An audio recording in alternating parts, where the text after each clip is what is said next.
My 2-year-old granddaughter wants more ices. Her mother, my daughter, tells her that she cannot have any more, but the child continues to demand.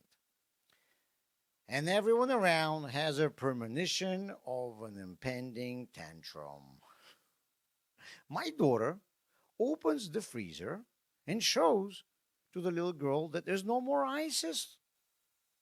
The girl looks, makes sure that this is true, and calms down. Why continue whining if it doesn't exist? Thank God a tantrum was avoided. I look at my daughter's dexterity and smile. I mean, she did not lie. There was no more ices in the freezer. But the reason why they were not there is because a second before, when I distracted my daughter, she took ices out of the freezer. A 2-year-old child is also a person and wants to understand why and not just obey instructions. And it is easier for the mother as well if her child does what she's supposed to willingly and not with fights. It is better for both parents and children if children do things understanding why. And here, the mother found a way to make sure that her toddler understands everything herself the way the mother wants. We are children of God. God wants us to use our minds, first of all, because we work with more enthusiasm if we understand why. And second of all, because we must use all of our talents to serve God, including our ability to think. But we must also realize that if we understand something a certain way and we see irrefutable evidence for it, it is only because God, like a good mother, manipulated our surroundings so that we understand it this way.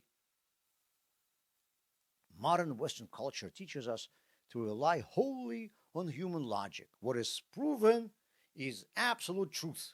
What is disproved is not true.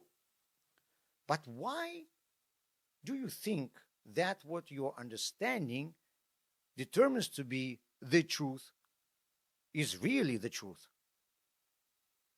Ancient philosophers tried to answer this question and couldn't. Judaism also wants us to use our minds as much as possible. The Torah spends great effort explaining the meaning of mitzvot, but at the same time, it also explains that our logic is subjective and depends on what we observe around us.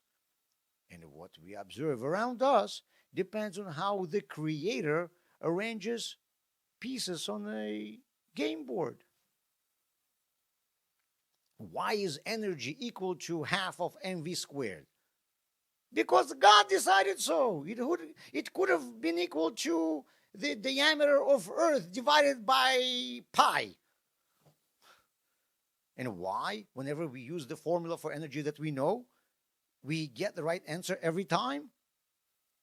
Because God takes ices out of the freezer every time. And we think that it's gone. And to us, everything seems logical.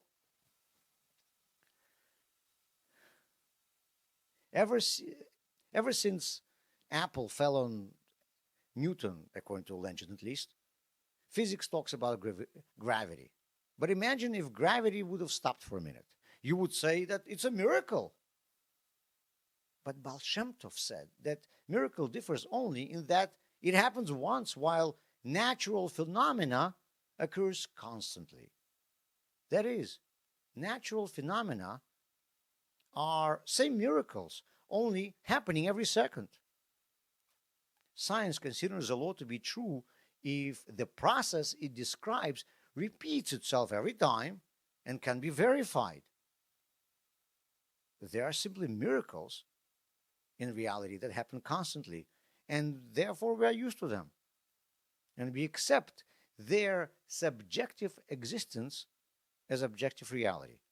We got used to the fact that God takes ices out of the freezer every time.